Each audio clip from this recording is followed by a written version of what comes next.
What is going on, guys? This video is for you. Certainly, if you are busy, either you're an aspiring entrepreneur with a side hustle in mind, or you already have yourself a business, but you're just missing time. We're talking about VAs today. I got myself a coaching call that I did with a client. I'm going to give it to you for free. And at the end of this video, you should know how to hire and everything that goes into hiring a VA, certainly from the Philippines. If you guys don't know me, my name is Anthony Mancini. I was at a 9-to-5 3 years ago, one of the youngest named directors in my billion-dollar company. And I left. And how I was able to leave was through hiring a VA. And while I was working at my 9-to-5, my VA was working for me and helping me build my dream. All right. And today, if my VA would not be with me, my life would be completely different. I would not be happy. So I want to pass on that knowledge to you. So at the end of this video, you'll have an A to Z game plan on how to go out and hire a VA. If you have any more questions about it, leave it in the comments. I won't waste any more time. See you in the coaching call. The whole process is generally made pretty easy. So in the pre-hiring process, well, we're really attacking like setting your vision, right? Like, what are you going to use this VA for? And this can go from specifically with Amazon, like sourcing, or it could be straight up admin, like, okay, like it's the person that is in charge of the emails. So every time it comes in, he's the one and he labels it, right? Like, okay, these are order confirmations, these are order shipped, these are order delivered. He can notify you if there's specific emails that need to be taken care of. Then there's also like types of admin, like there's products that are broken, that arrive broken. Instead of you actually emailing the customer service to let them know something, you just have them do it. That's like just a starting point. You can really use this VA to like do anything that's online. It's really your imagination. That's why it's like the pre-hiring, like it's a good thing, like to use ChatGPT and really start having really a vision for what you want this VA to do, because populating the hours is actually a little bit harder said than done. You need to be creative with what they're doing, and you need to have a job for them every single week for 52 weeks of the year, right? Or 50 weeks. And that's the first thing you want to do for the pre-hiring process. Then it's crafting your tools.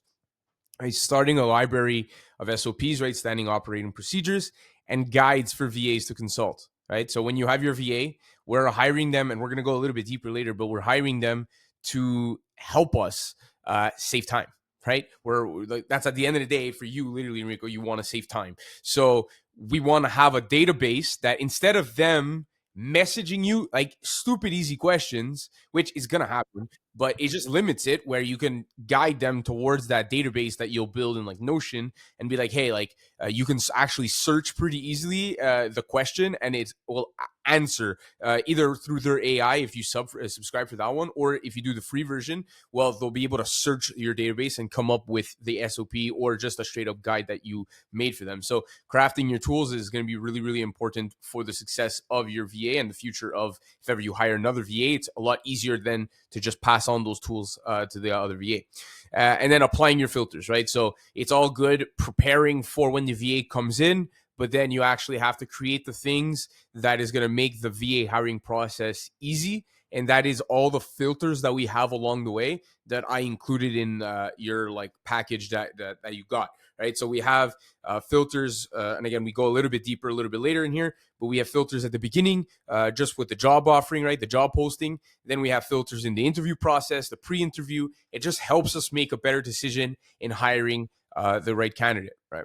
And then after that, we're done with the pre-hiring, right? Now we're actually going in and we're going to hire a VA. So again, we go deeper later, but the general idea of hiring is you're gathering data, right? Every single point in from the job posting to the decision making, there is data being accumulated in every single point. Again, so depending on all his answers, you want to gather as much stuff. It makes the actual analyzing the results and decision making a lot easier because it's analytical. You have things to really follow and get from all the specific tasks that we ask from, right? Whether that's competency or we're looking for intangible things like are they attention to detail, all those things will be a lot easier to evaluate if we do it right in the hiring process, right? And then we finish it off with a decision and offer. But the hiring process of the VA is, yeah, the pre-hiring and the hiring, but the post-hiring is as important as the pre-hiring, right? Because if you can hire the best candidate possible, and even then, hiring is a game of luck because you can set yourself up but then you're just placing a bet on another human. And based off your bet, maybe that human will, just like an NFL draft or an NBA draft, that human can live up to the expectations or they can fall short. But coaching is really important too in the NBA or in the NFL, and that's where post hiring is really, really important too. So the number one important thing for post hiring is how you onboard this VA. Like, what's their welcoming into this business? How easy is it for them to do the job that you want them to do, right? And then that's number one. But then it's also following up, because you have specific things, but you can't expect them to be great at their job right away. So it's how much are you willing to follow up? How many times in the week? Is it 1 time a week, 2 times a week, 3 times a week? That's something that you need to decide, but it's something that is really fundamental to the VA hiring process, is doing this all like beforehand and having a plan. And then lastly, well, this goes on a little bit forever, but it's expanding your tools. Because if ever you hire again, or just in general, your VA doesn't use a specific system for a while, and even again yourself, it's just easy for it to go back to like that database that we talked about in the pre-hiring process, and then it's already there, easy to just learn again quickly so we can get to the next task. So that's like really a high level view of the VA hiring process. We go into literally every single point in the following slides, but it's as easy as that. After that, it's really just you coaching them and following up and doing everything I mentioned in the post-hiring process. So let's get right into it for the pre-hiring process. Okay, so we're gonna just talk about that. Once you understand what you want, right, and you have all the necessary documents, hiring just becomes easy. And you have most of the hiring documents. We just need to like tweak them a little bit for your specific case, and you're already ready to go. So now it's just understanding what you want that's important. Right? And I have like a little graph that I did, right, to get to being ready to hire. I had those 3 points before with set your vision, craft your tools, apply your filters. But at the end of the day, it comes back down to those 2 things. So once you have that, you are ready. You understand what you want, right? So setting your vision becomes, I talked about it before, how many hours do you want this person to work? And probably it's going to be full time, because that's what I suggest. But in reality, are they going to have enough workload to work full time right away?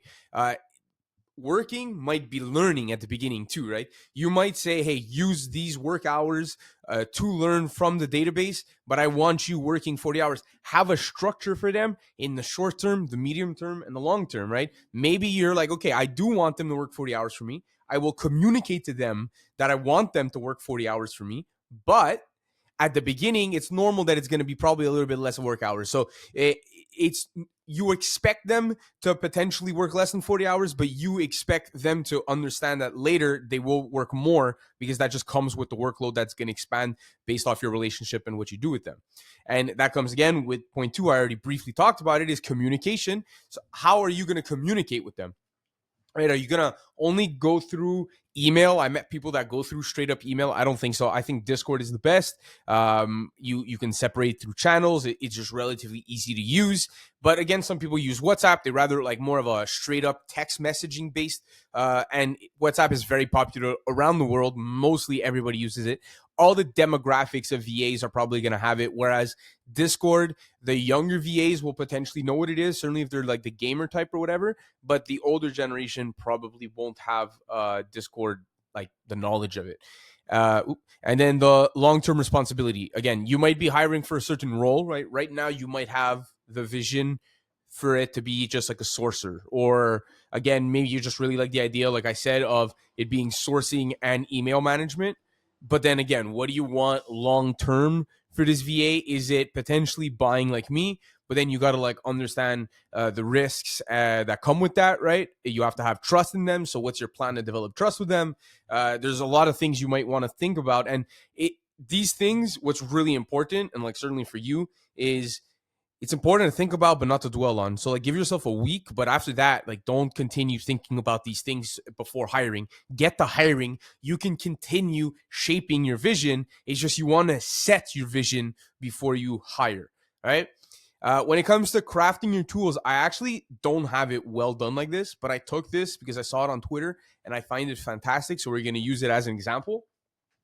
But like using Notion for, again, it's a database that has everything. So this person, right, is for their business. They have like a doodle work section. So this could be more like you literally are going to write down all the tasks that you want them to do, and they can interact with it. And so it becomes an interactable goal setting and such like that. Then they have, so again, this is specific depending the business. If we're looking at like Amazon reselling, like we do, you might have, again, like the SOPs, you might have videos, you might have written guides. Again, you can use AI and just and speak to it and then have it write these guides for you in a language, in a basic English language that they can understand, right? So there's so many things you can do with a type of database, a home database. It can go from having this be the home of your leads, right? So maybe you click one of these little tabs and it brings you to the Excel sheet or the Google sheet that you use to fill out the leads, and that's how you evaluate leads, and you use a structure. Your imagination and AI can really get you a very clear vision of how you want your database to be. But crafting your tools, it just becomes, again, about being one thing. It's time saver. So the more topics you cover, right, the more things you brainstorm at the beginning that a typical new seller would have in terms of only the role of sourcing. So we don't need to think about the complications of taxes and this and that as like a new seller would, but only on the sourcing side or on the admin side, what questions do you think they would have? Right. And this is also where we'll probably find our onboarding, but we'll talk about that a tad later.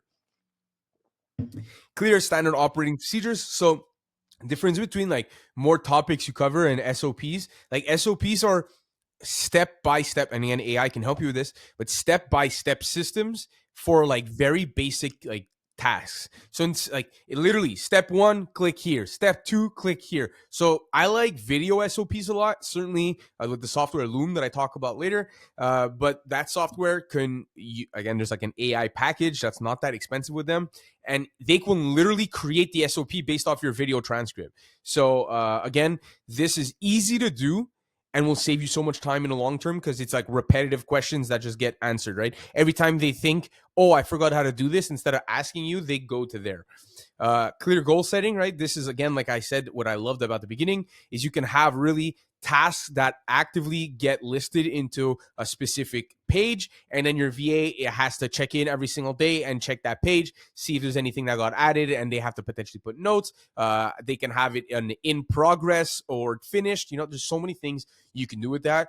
Clear goal setting is really important for VA, whether it's through something like this or through just straight up communication. It's important for them too, right? The more effort you put, the VA will adopt it easily, right?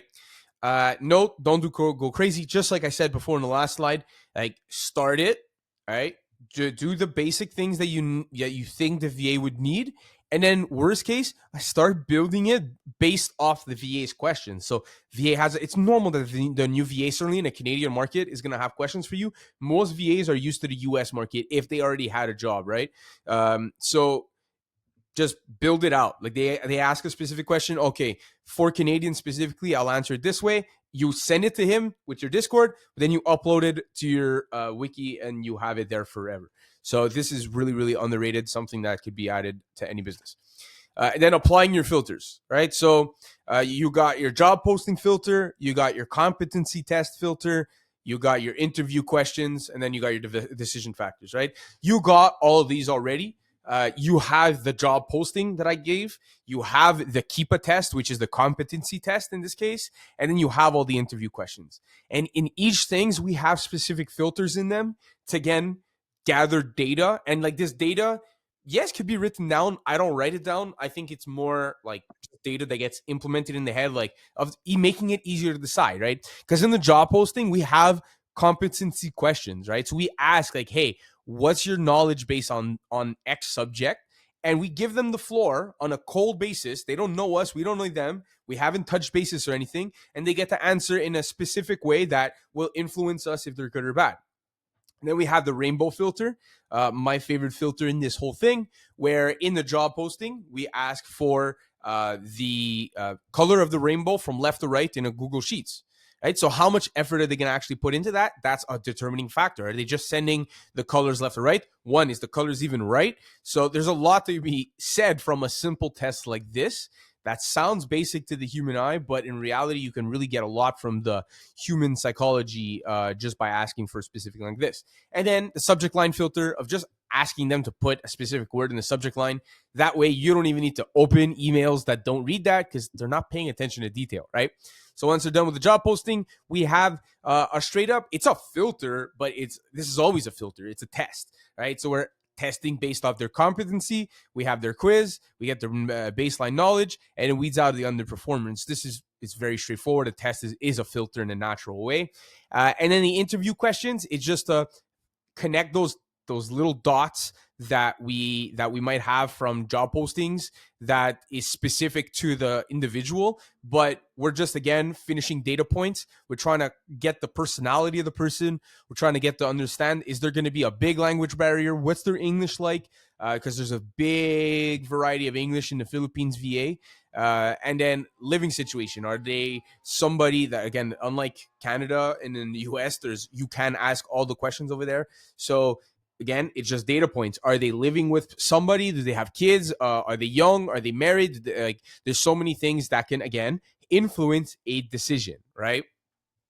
So next, I would say we're going right into the hiring process, because once you're done with your filters, we're done, right? This is the documents. You have a vision and you're ready to go and hire and make a decision. So the hiring process, okay, we're looking for those three things, and I hinted about it at the end: competence, attention to detail, and work ethic.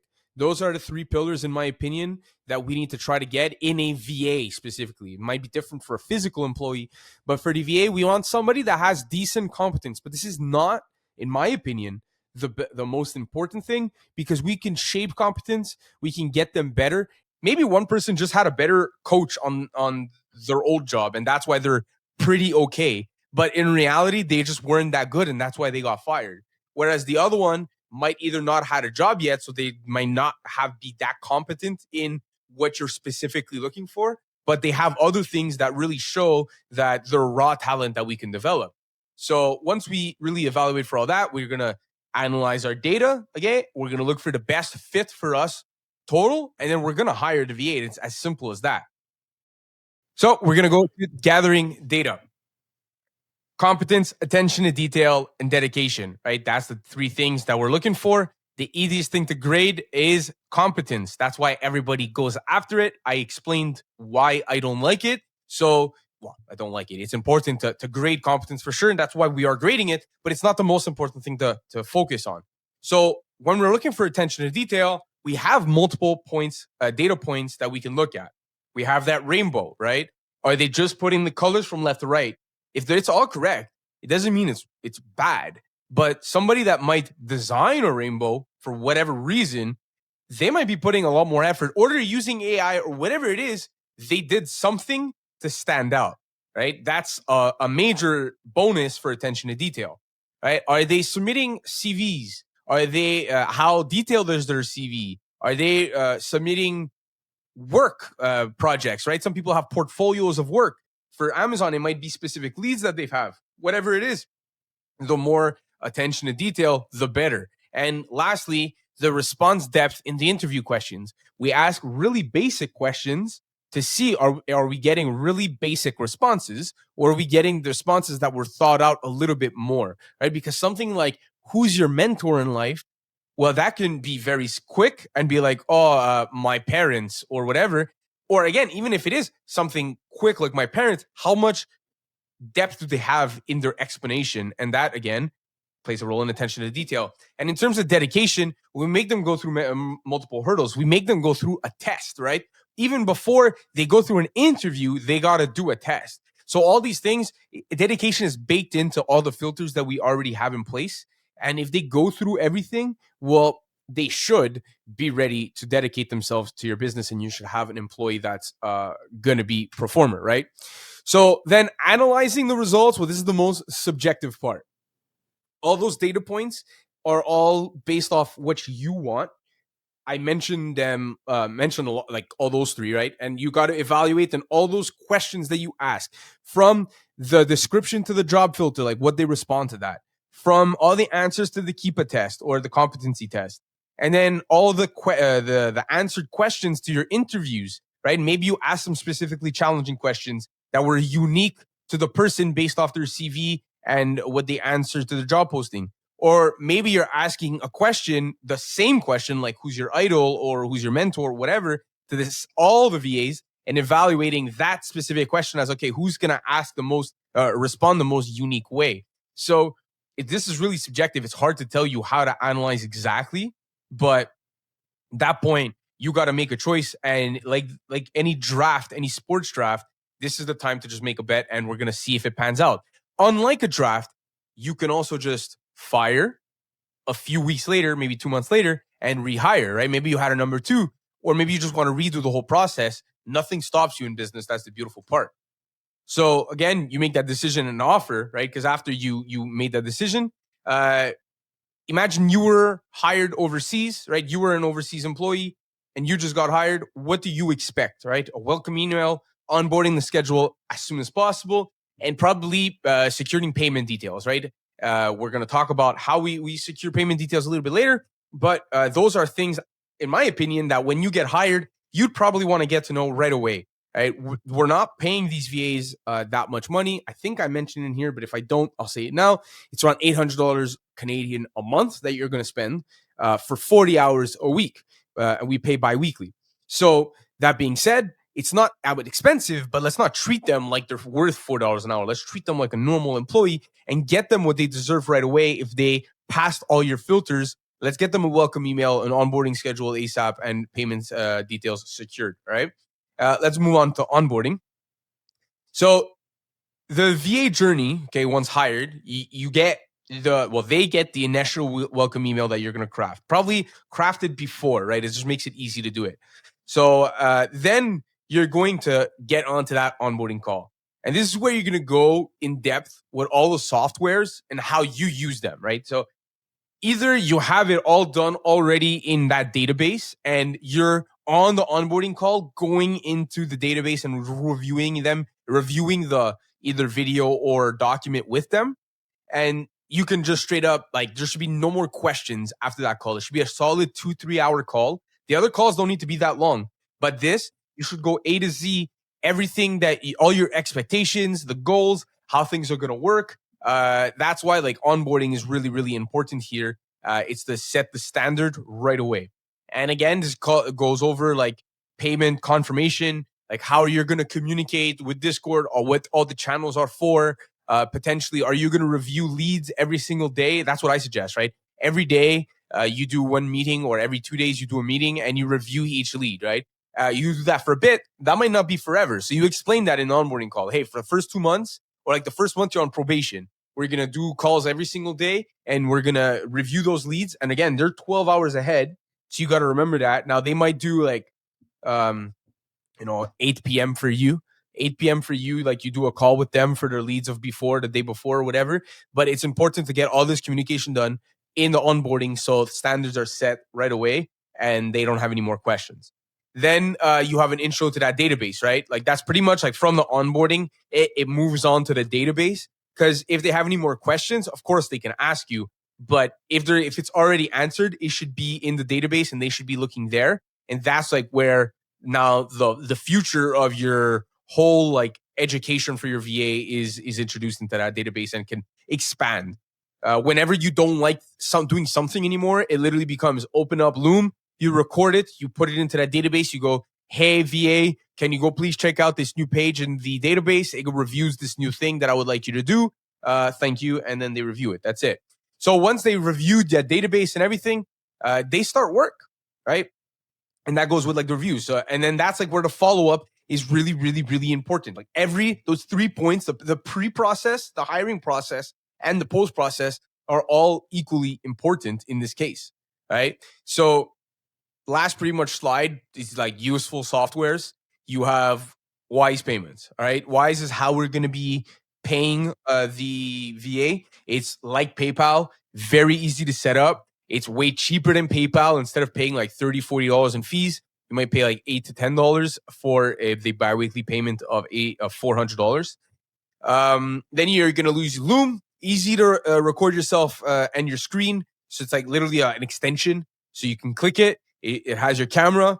You film yourself, bada bing, bada boom. It could take you 2-3 minutes, and you already have something automated and listed into your database, right? And then you have the AI subscription that can really help you potentially create SOPs and stuff almost instantly, and you'll get the transcript of your video. So at the very least, you can just copy the transcript entirely, and then post it into ChatGPT or whatever, and then use that info to actually build out something. And then Notion, right? Database heaven. That's where I would suggest you build out your database, because you can, one, use AI to make things really, really easy. They have really easy ways to implement tables, implement systems. That slide that I showed before with that database was Notion. It's just a really easy thing to customize and make as a home database. And last but not least, Discord, separate channels, easy to navigate, available on the PC and on the phone. So unlike something, well, you can debate that, like WhatsApp is available on the PC too, but not everybody has WhatsApp on their actual PC. It's mostly on their phone. So having Discord on both is really something that's beneficial. So that's pretty much all you need to know on the high up on actually how to hire a VA. To like recap it a little bit before we go into like the Q&A, it's we'll hire on Onlinejobs.ph with all those documents that I mentioned, with all at the beginning of the video, and then you're hiring, and then it's just a follow-up. It's not more complicated than that.